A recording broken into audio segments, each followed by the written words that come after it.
Kasi matapang ka lang naman, we have the position pero kung suntukan tayo, parang kumakaya kita. Ganun lang. But you're a coward. Or this opportunity for to raise funds in a charity boxing match this coming kung para mabilis this coming Sunday. Nako, yan na nga ho ba sinasabi natin? Napikon ho itong si Nicolas Torre doon sa mga birada nitong si Mayor Baste Duterte. Pagbigyan na ho natin ang support.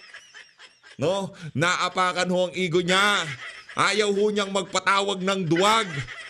Alam mo, Nicolas Torre, napatunayan na ng buong sambayanan ang pagiging duwag mo doon sa ginawa mo kay dating Pangulong Rodrigo Duterte. Pero bago ho lahat ng yan, mga kababayan, kung bago lang ho kayo sa PH Update, isang umaatikabong subscribe at like ho dito sa video na to para talagang marami hong makapanood kung paano binalagbag nitong si Mayor Baste Duterte itong supot na si Nicolas Torre. Sige nga, pakita mo kung hindi. Ayun na nga mga kababayan, bago tayo dumako dyan. Ping Lacson, bumanat na ho. Yan na nga ho ba sinasabi natin. Ito ang sabi niya, it's time for us to look for another trade partners. Kasi naman, sinasabi nitong si Marcos Jr., napakalaking accomplishment daw ho nung 1%. Anak ng tokwa, yung ibang mga world leader, yung ibang mga presidente, hindi naman ho sila nagpupunta ng Washington, pero napapaliit ho nila yung taripang pinapataw ng Estados Unidos sa kanilang mga produkto. Itong si Marcos Jr., gumastos na tayo ng pagkalaki-laki kung sino-sino pa ang binitbit niya na kanyang entourage dyan sa Washington, tapos 1% lang ang tatapyasin sa taripa. Anong klaseng kabalbalan yan? Kaya naman, sang-ayon tayo sa sinasabi na to nitong si Ping Lacson. Ano ho talaga ang sabi? Base ho dito sa post ng News 5. Teka ho ito. Worst insult. Ang caption ho ng post na to ng News 5 na sinabi nitong si Senator Ping Lacson, worst insult. Napakalaki sampal sa pagmumukha ng mga Pilipino yan. Ganito, ilinarawan ni Sen Ping Lacson ang kasunduan ni na Pres Bongbong Marcos at US President Donald Trump kung saan ibinaba sa 19 mula 20% ang tariff rate na ipapataw ng Amerika sa Pilipinas simula Agosto. Yan, worst insult. Kahit pa paano dapat palakpakan natin yan si Ping Ping, no? Kahit paminsan-minsan sumasablay yan. Dito sa isa na to, kahit nakasama siya sa alyansa, kakagatin ko na. Kasi kung pagka pinagtanggol ko pa yan, baka ako nang makaladkad sa sa kahihiyan, di ba? Ayon sa senador, panahon na para maghanap ng ibang trade partner ang Pilipinas. Dapat lang ho talaga mga kababayan, no? Dapat lang ho talaga na maghanap na tayo ng ibang trade partner dahil itong Amerika na to, akala ko ba tayo ang little brown brother ng mga Amerikano na yan? Dapat sana ginawa man lamang 10%. Di ba? Ginawa man lamang sana na 15%. Yung antindi binawasan 1%. Ano tayo mga lang yan. Ito, 19% versus 0% tariff is definitely not the most fair deal between decades-old friends or allies like the United States and the Philippines, saad ni Lacson. For your information, Senator Ping Lacson, hindi tayo friend. Hindi tayo friend ng mga Amerikano na yan. Tayo ay ally. Dalawang magkaibang bagay yung ally tsaka friend. Kung friend tayo ng mga yan, hindi na tayo kailangan magpunta dyan sa Estados Unidos para babaan ng 1% ang taripa sa ating mga produkto. Malinaw ba yun mga kababayan? Ally, kasama tayo sa digmaan. Yun, ganon tayo tingnan ng mga Amerikano. Tayo ay allies. Pagka naririnig nyo yung salitang allies, wag ko kayo masyadong kiligin. Hindi kaalyado, wag ko kayo masyadong kiligin. Dalawang magkaibang bagay yung mga allies at friends ng Amerika. Sinong friends ng Amerika? Australia, Japan, Canada, UK. Sino pa? Yung mga nandiyan sa yung mga kachokarat nila dyan sa G4. Di ba? Yaan ang friends nila. Sino yung mga allies? Allies dyan. Yung mga isa pang friends nila, Taiwan. Kaya nila magpakamatay para sa Taiwan. Pero sa Pilipinas, no, we don't have any problem with China. President Xi Jinping, we're very good friend. Tayo naman away tayo ng away sa China sa pag-aakalang babakapan tayo ng ating mga big white brothers. Ano ka ng tokwa? If I may add, it is the worst insult that a host throw at his guest. Oh, yan. Yan ang pinaka-worst insult na ibibigay ng isang guest country, ng isang host country sa kanyang guest. Siguro, itong si Senator Ping Lacson, hindi niya, tagal na siya sa politika, hindi pa niya kayang tanggapin na hindi tayo kaibigan ng mga Amerikano. Tayo mga kasangkapan nila na pagka meron silang gera, kailangan nating rumisponde para sa kanila. Yun ang ating silbi bilang isang bansa dito sa mga Amerikano to.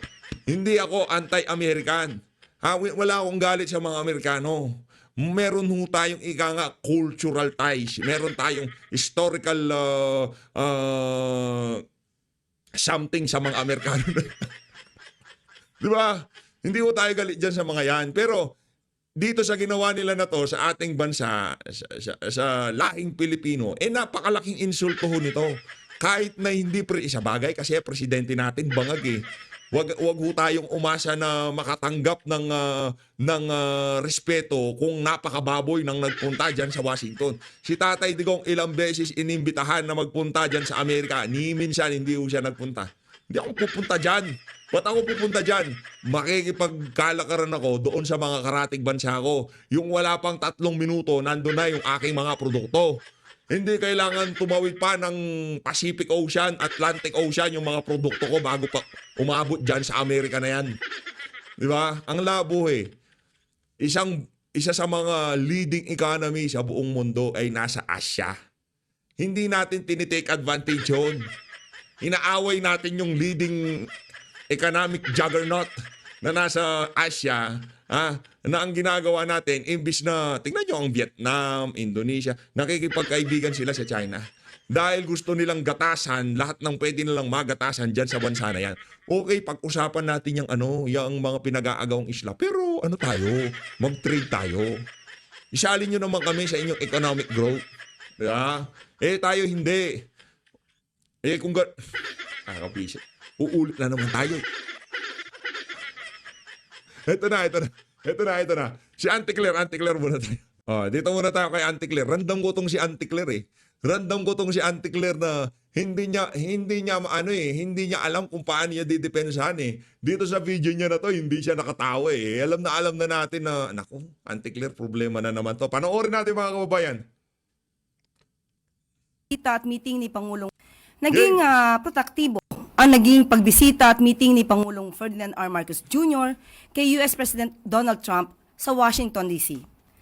Bunga ng pagiging very good at tough negotiator ng Pangulo na pababa ni President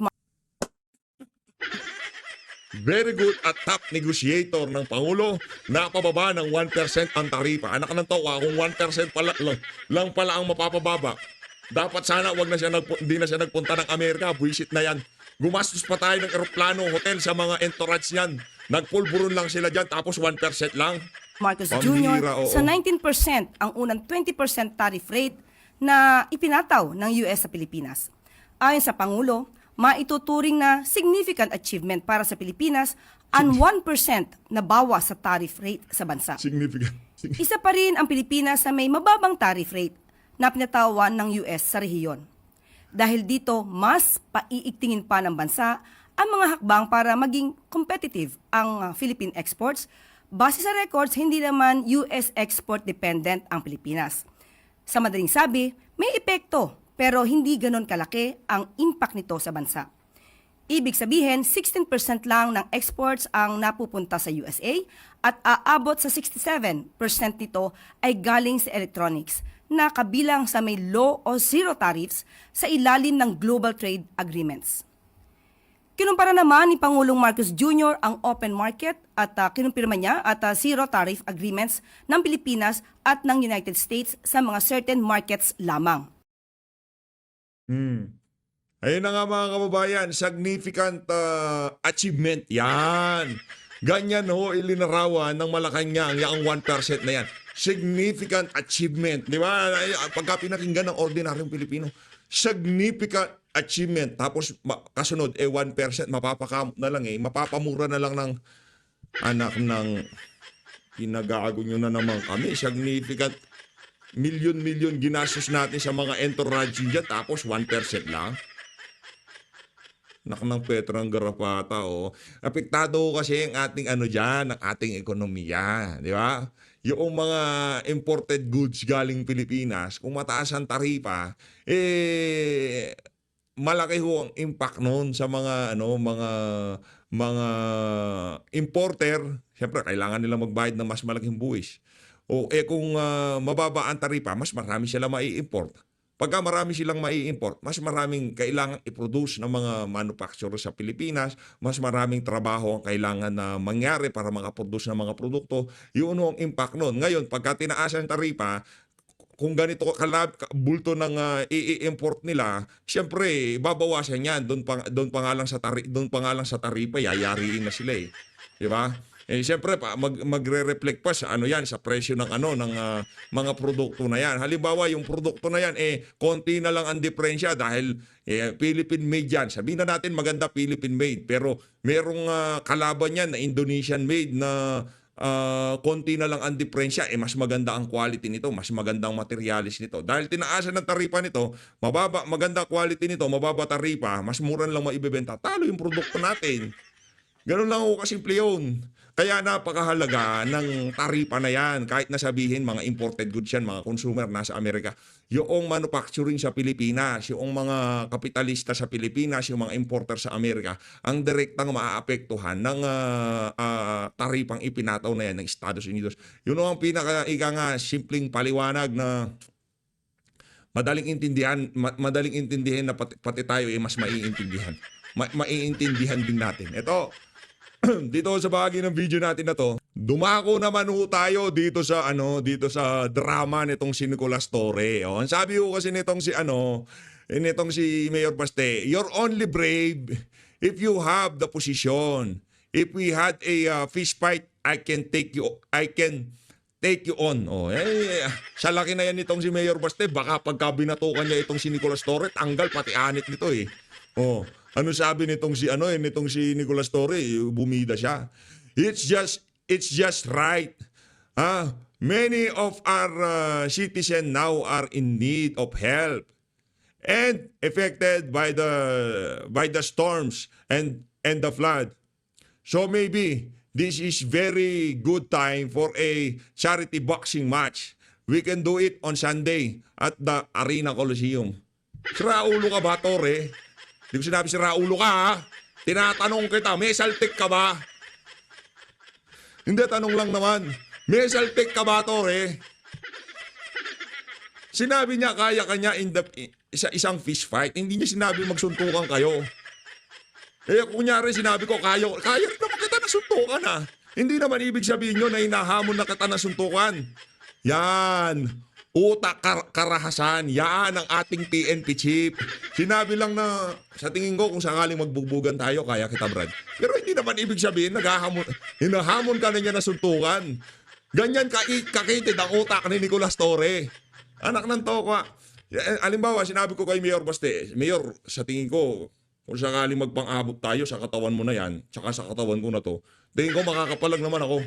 Makakaisa ako pero hindi ko sinisigurado matatalo kita. Pero hindi ibig sabihin na hinahamon kita. Pero okay lang yan. Ika nga nitong si Edison Bong Nebriha, can we mature up people para sa bayan? Mga sintusin to Boss Edison, dati sa MMDA yan. Boss Edison, wala Di ba? Sinabi lang nitong si Mayor Baste, kung sakaling magpang-abot tayo, sigurado di ka tatama sa akin. Yun lang naman sinabi niya. Hindi niya naman sinabi na magsuntukan tayo. Masyadong pabida itong ni si Nicolas Torre. May bala ka ba tumakbo ng pagkasenador? Ha, Nicolas? Ikaw talaga, oo. Yan ang sinasabi ko sa'yo, kaya ka nababas eh. Kaya ka tinatawag na General Diwata. Eto. Pero para sa buong report, eto na ho ang ating mga iniidolo dyan sa saganang mamamayan. Ito, mga malulupit ito. Mga idol to. Game. Ako yung hinaamon sa Yan tukan ano ka na yan, predictable yan. Ayun, hinaamon kasi siya tapos sabi, sige, di ano tayo. Sino ba yan? Sino ba yan naghamunan? Charity boxing na lang tayo tapos lahat ng kikitain ay mapupunta sa Ba? kababayan nating naapektuhan ng kalamidad. Sino ba yan naghamunan? Si si Baste. Aba, Oo. sinong kahamunan? Si PNP chief. Oh, Oo. Tingnan natin kung ano mangyayari. ganun ba? At yati kung matutuloy. May hamunan bang nangyari? Oo, sabi niya, paramihan tayo ng kain ng hamon. Teka, Tinatanggap teka. ko ang hamon mo. Meron ba tayong ano yan? Baka naman walang ano yan, ha? Ha? Mga walang ebidensya. Tingnan nga natin. Meron ba dito? May ebidensya Wala ba? ata doon sa ating ano. Wala tayong ebidensya?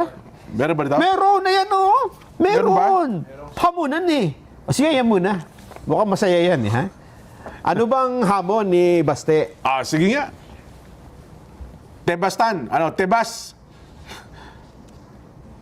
Kasi matapang ka lang naman, we have the position pero kung suntukan tayo, aram kumakaya bita. Ganun lang. But you're a coward. You are not Hindi siya ng hamon ha. Malinaw yon, malinaw. Kaya kita kung magsuntukan tayo. Pero hindi ko sinasabing, halika rito, suntukan tayo. Dalawang magkaibang bagay yun. Kunyari, sinabi ko dito,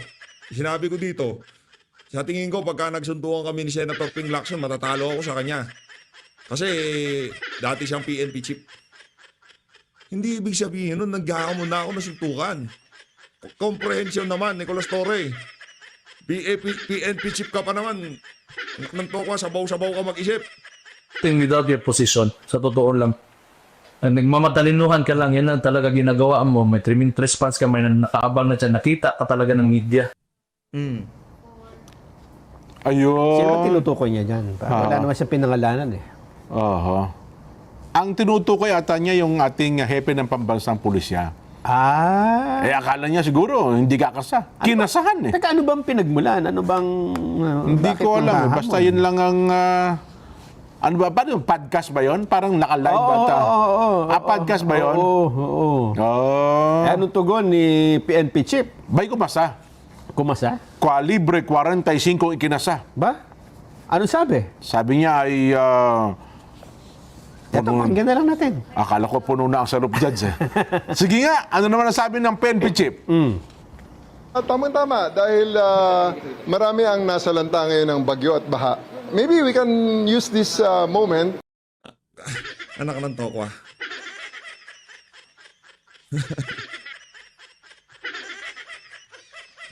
or this opportunity for to raise funds in a charity boxing match this coming kung para mabilis this coming Sunday sa Araneta. 12 rounds, pwede. 12 rounds sa suntukan para maganda. At para medyo marami-rami ang ma-raise natin, siguro you can find sponsors. Per round, may mag-sponsor. So, let's place their merchandise before each round. So, 12 rounds para medyo marami-rami ang sponsor at marami tayong ma-raise na pondo.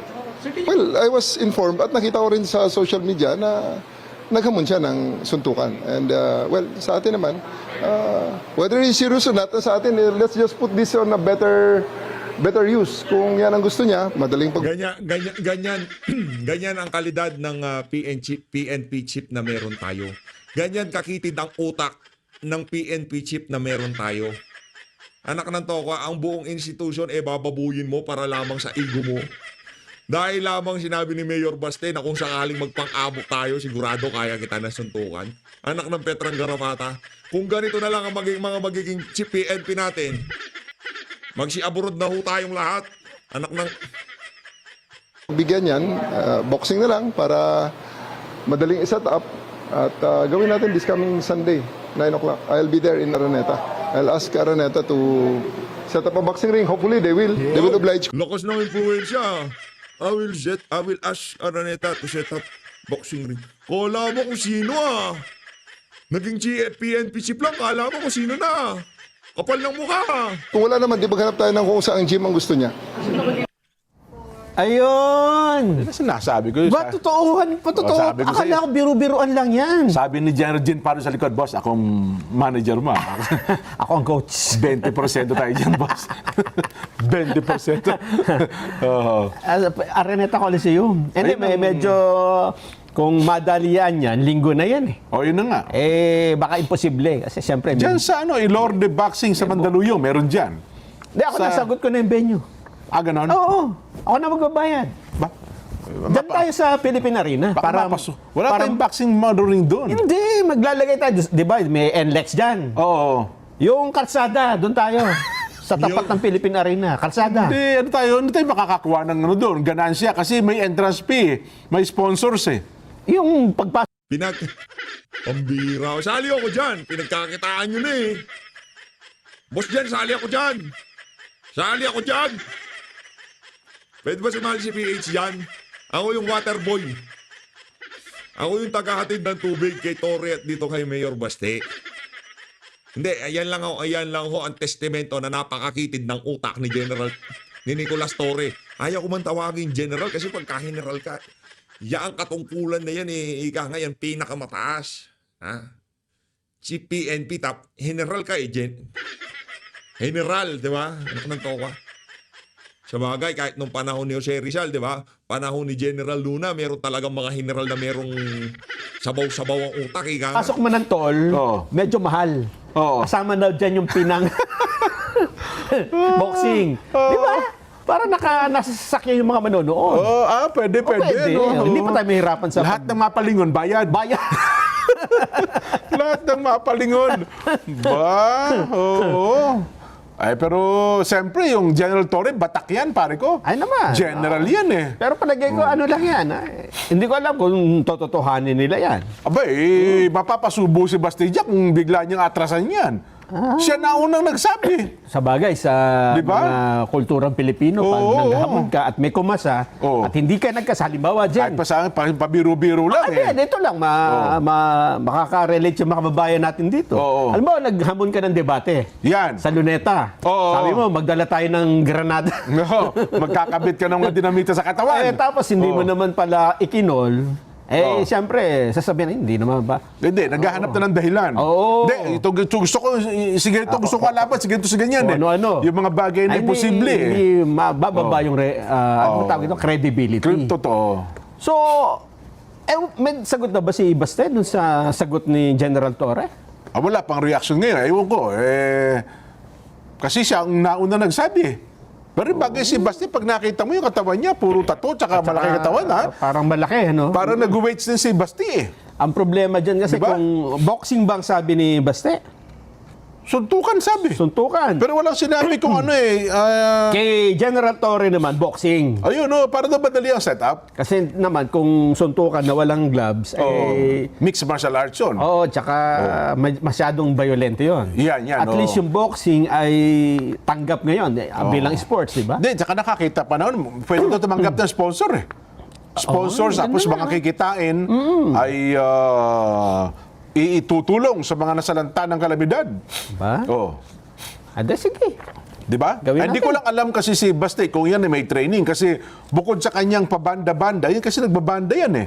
Hindi ko alam ang iba pang extracurricular activities ni Basti. Oo nga, no? Di ba? Tsaka iba kasi yung boxing eh, di ba? Oo. Ano yan? Resistensya yan eh. Sabihin mong every 3 rounds tapos 12 rounds. Naku, kung wala kang resistensya, maganda-ganda dyan. Baka 3, 4 na rounds lang, hingal kabayo ka dyan, pare ko. Diba? Siguro, abangan na lang natin yan, ha? Oo. Kung talagang magkakaroon ng ganyan, na ako sa personal kong pananaw, yan may siguro usapan lang.